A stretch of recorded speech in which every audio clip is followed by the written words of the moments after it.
Bharat England পঞ্চম টেস্টের প্রথম দিনে যখন টস করতে নামলেন দুই অধিনায়ক, তখন শুভমান গিলের মনে হয়তো উকি দিচ্ছিল যে এর আগে 14টা ম্যাচে আমরা টস হেরেছি টানা। সো 15তম হতে যাচ্ছে কিনা, এবং সেটাই হলো। এবং এই টসটা দেখতে দেখতে আমি যেন ফিরে গেলাম আমার একাদশ শ্রেণীতে, যখন আমরা স্ট্যাটিস্টিক্স পড়েছিলাম এবং সেখানে একটা চ্যাপ্টার ছিল সম্ভাবনা। সো সেই সম্ভাবনার ক্যালকুলেশনে টানা 15টা টস হারার সম্ভাবনা কত হতে পারে একবারের তুলনায়, সেটা হচ্ছে 32,728 সামথিং সেখানে। এবং অর্থাৎ মানে 32,728 বারে আপনি একবার টস হারতে পারেন, এটা হচ্ছে সম্ভাবনা। সো এই সম্ভাবনার হিসাবে ভারত 15টা টস টানা হেরে একটা বিশ্ব রেকর্ডই গড়ে ফেললো, এবং এই 15তম টস হারাটা তাদের জন্য খানিকটা হলেও বিপদ ডেকে আনলো এই দি ওভাল টেস্টে। কিভাবে, সেটা নিয়ে আলোচনা করবো ছোট্ট করে বর্দা পিচে। মেঘলা আবহাওয়া, পিচটাও একদম গ্রিন পিচ। সো এইখানে একটু ঘাস রাখা হয়েছে, খুব বেশি রোল করা হয়নি সেটাতে। সো বুঝতেই পারছেন এরকম গ্রিনিশ পিচে এবং এই ওভারকাস্ট কন্ডিশনে কি হতে পারে টস জয়ের ফলটা। এবং অলি পোপ এর আগের 4টা ম্যাচে ক্যাপ্টেন্সি করেছিলেন ইংল্যান্ডের হয়ে, সেখানে তিনি টস হেরেছিলেন কিন্তু ম্যাচ জিতেছিলেন 3টা সেখানে। এবং আজকে এসে যখন টসটা জিতলেন তখন হয়তো কুডাক ডাকতে পারে, বাট ফর্চুনেটলি সেই কুডাক ডাকাটা প্রথম দিনে হলো না অ্যাটলিস্ট। এবং শুভমান গিল টসের সময় বলছিলেন যে I wouldn't have minded so much if I lose the toss but win the match. So এই জিনিসটাই হলো আর কি। সেখানে শুভমান গিল এই 15তম বারের মতো পুরো ভারতের হয়ে টানা যখন টস হারলেন, এবং তিনি নিজেও এই সিরিজে 5টা টানা টস হারলেন, আর কি বলতে পারেন ভারত অধিনায়ক। সো চারটা চেঞ্জ করা হয়েছিল দুটো দলেই। আমি ইংলিশ চেঞ্জগুলো নিয়ে কথা বলেছিলাম সেই প্রিভিউ ভিডিওতে। ভারতের চেঞ্জগুলো কয়েকটা অবভিয়াস ছিল ডেফিনেটলি, ঋষভ পান্ত এবং বুমরা থাকবেন না।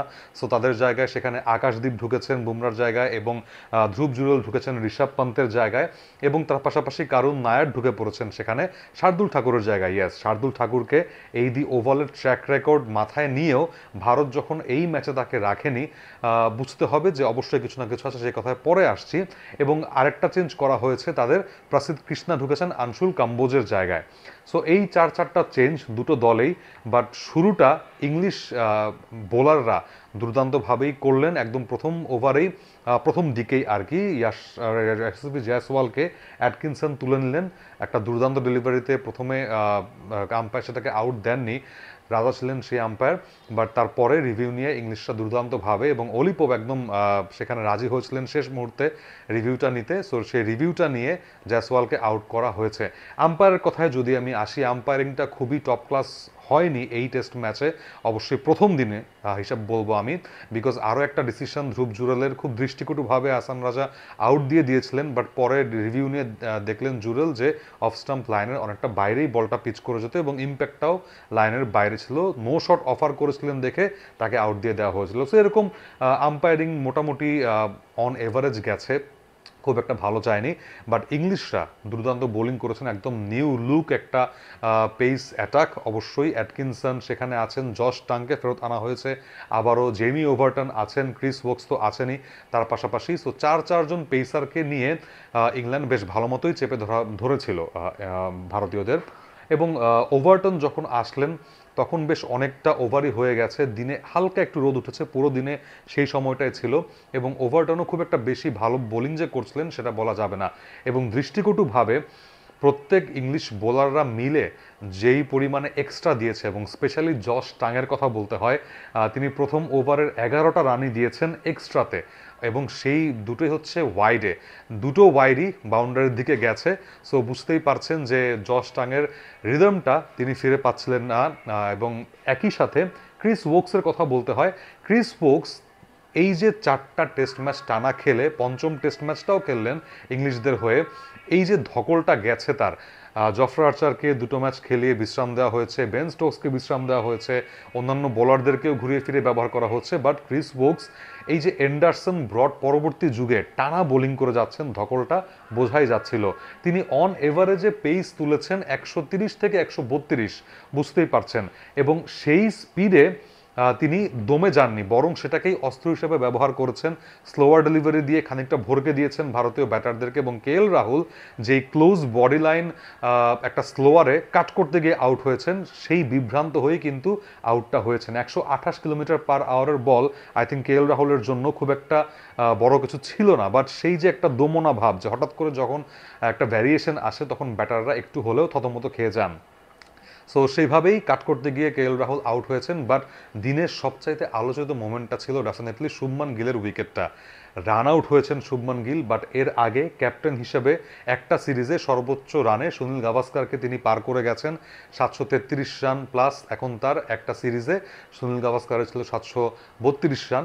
সো এটা একটা ভালো অবশ্যই সংবাদ তার জন্য। কিন্তু ওই যে বলছিলাম যে রান আউটটা অফ সাইডে ঠেলে দিয়ে সাই সুদর্শনের কলে তিনি খানিকটা এগিয়ে গিয়ে যখন আবার ফেরত যেতে নিয়েছিলেন একটু স্লিপ করেছিলেন, বাট অ্যাটকিনসন দুর্দান্তভাবে বলটা ধরে যেভাবে হিট করেছেন একদমই স্ট্রাইকিং এন্ডে, শুভমান গিল ফ্রেমেই ছিলেন না, সেখানে ক্রিজে ফেরত যাবেন কি আর সেক্ষেত্রে। সো দুর্দান্ত একটা রান আউটে শুভমান গিলকে আউট করা হলো। যদিও অপরদিকে সাই সুদর্শন এবং তার পরবর্তীতে কারুন নায়ার বেশ ভালো খেলছিলেন, এবং সাই সুদর্শন প্রথম দিকে তার অ্যারাউন্ড দ্য উইকেটে যে বোলাররা এসে বোলিংটা করছিলেন সেদিকে বেশ সেইকি ছিলেন। ক্রিস ওকস থেকে অ্যাটকিনসন, জশ টাং সবাই তাকে একদমই ব্যতিব্যস্ত করে রেখেছেন। এর মাঝখানেও তিনি দুর্দান্ত কিছু শট খেলেছেন, স্ট্রেইট ড্রাইভগুলো ছিল তার দেখার মতো সেক্ষেত্রে। এবং সেখান থেকে ভালো খেলতে খেলতে হঠাৎ জশ টাং এই যে এলোমেলো বোলিংটা করছিলেন, ঠিক তার উইকেটটা নেওয়ার ওভারেই বেশ দুর্দান্ত লাইন লেন্থে ফেরত গেছেন, রিদমে বোলিং করেছেন দুর্দান্ত, এবং তাকে আউট করেছেন উইকেটের পেছনে জেমি স্মিথের একটা ক্যাচে। সো তারপরে 4টা ওভার পরপরই রবীন্দ্র জাদেজাকেও আউট করেছেন একটা পারফেক্ট সেট আপে। তাকে বারবার ব্যাক অফ লেন্থ ডেলিভারি দিয়ে দিয়ে ব্যস্ত করছিলেন অফ স্টাম্পের একটু বাইরে, সেখানে জাদেজা কাট করে বাউন্ডারিও আদায় করেছেন। বাট সেখানেই হঠাৎ করে এই যে লাফিয়ে ওঠা একটা বলে অফ স্টাম্পের একটু বাইরে জাদেজা ক্যাচ দিয়েছেন সেই স্লিপে, না কিপারের কাছে।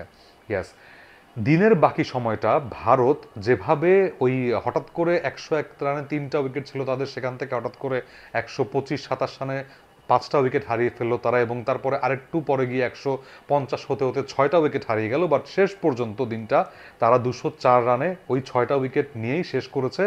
থ্যাঙ্কস গোজ টু ওয়াশিংটন সুন্দর এবং কারুন নায়ার। কারুন নায়ার এই ইংল্যান্ডের বিপক্ষেই 2016 সালে চেন্নাই টেস্টে সেঞ্চুরি না, ডাবল সেঞ্চুরি না, ট্রিপল সেঞ্চুরি মেরেছিলেন, 303 রানে অপরাজিত ছিলেন। এবং সেই একমাত্র 100-র পরে তিনি দিনের হিসাবে যদি আমি বলি 3119 দিন বা 3219 দিনের পরে এবং 9 বছর পরে এসে তিনি সেই কাঙ্ক্ষিত 50-র দেখা পেলেন। ক্যারিয়ারে তার প্রথম 50, এবং সেটাও 9 বছরের গ্যাপে। সো বলতেই হচ্ছে যে সবুরে মেওয়া ফলে, বাট সেই সময়টাকে কাজে লাগাতে হয়। তাকে নেওয়া হয়েছে, আবারও কামব্যাক করিয়েছে ভারতীয়রা এই ব্যাটিং অর্ডারটাকে একটু লম্বা করতে, এবং সেটার প্রতিদান তিনি দিয়েছেন। 50 করে নট আউট আছেন এখন পর্যন্ত, এবং ভারতও দিন শেষে একটু স্বস্তিতে শেষ করতে পেরেছে। অপরদিকে ইংলিশরা একটু অস্বস্তিতে শেষ করেছে। সেই যে বলছিলাম ক্রিস ওকস, তিনি অনেক ধকল কাটিয়ে ওঠার চেষ্টা করছেন, বাট এতটাই স্লো হয়ে গিয়েছেন যে ভ্যারিয়েশন দিয়ে আসার কোনো উপায় ছিল না তার। দিনের একদম শেষ দিকে এসে একটা বাউন্ডারি লং অফে বাঁচাতে গিয়ে তিনি তার শোল্ডারটাই ডিসলোকেট করে ফেলেছেন বলে মনে হচ্ছে। কাতরাতে কাতরাতে ব্যান্ডেজ নিয়ে তিনি মাঠের বাইরে চলে গেছেন। সো এখন কিন্তু ইংল্যান্ড 3জন পেসারে নেমে এসেছে, এবং এই কারণেই কিন্তু একদম দিনের শেষ দিকে এসে 62তম ওভারে সেখানে জ্যাকব ব্যাথেলকে ইংলিশ অধিনায়ক আনতে বাধ্য হয়েছেন। এবং শেষ এই দুটো ওভারই শুধুমাত্র জ্যাকব ব্যাথেল করেছেন। অর্থাৎ বুঝতেই পারছেন যে ইংলিশরা একটু হলেও দ্বিতীয় দিন শুরুতে চাপে থাকবে ক্রিস ওকসের এই ইনজুরিটার কারণেও। ভারত কতটা সেফ মনে করতে পারে কোন স্কোরে, সেটা আই থিঙ্ক 270-280, ইনফ্যাক্ট যদি এখান থেকে 300 রানও হয় সেটাও কিন্তু একটু চ্যালেঞ্জিং হতে যাচ্ছে এই ওভালের কন্ডিশন বিবেচনা করলে। আজকেও কিন্তু ওভালে মেঘাচ্ছন্ন একটা আবহাওয়ার প্রেডিকশন দেওয়া হয়েছে, ফোরকাস্ট করা হয়েছে সেখানে। সো শেষ এই 4টা উইকেটে যদি ভারত 300-র মতো রান তুলে ফেলতে পারে, তাহলে কিন্তু দ্বিতীয় ইনিংসে ইংল্যান্ড একটু হলেও সমস্যায় পড়বে। একে তো তাদের একজন বোলার শর্ট, অপরদিকে ক্রিস ওকসের যেরকম শোল্ডার ইনজুরি হয়েছে আমার মনে হচ্ছে না যে তিনি ব্যাটিং করতে নামতে পারবেন। সো একটা উইকেটও কিন্তু ইংল্যান্ড শর্ট। সো সব কিছু মিলিয়ে বলবো আবারও দিন শেষে এই ইনজুরিটার কারণে এবং কারুন নায়ারের হার না মানা হাফ সেঞ্চুরির কারণে দিনটা কিন্তু সেই সমতাতেই শেষ হলো। আপনাদের কি মনে হয় প্রথম দিন শেষে কে এগিয়ে কে পিছিয়ে নাকি সমতায় দুই দল? জানিয়ে দেবেন হোয়াট দ্য পিচের কমেন্ট বক্সে।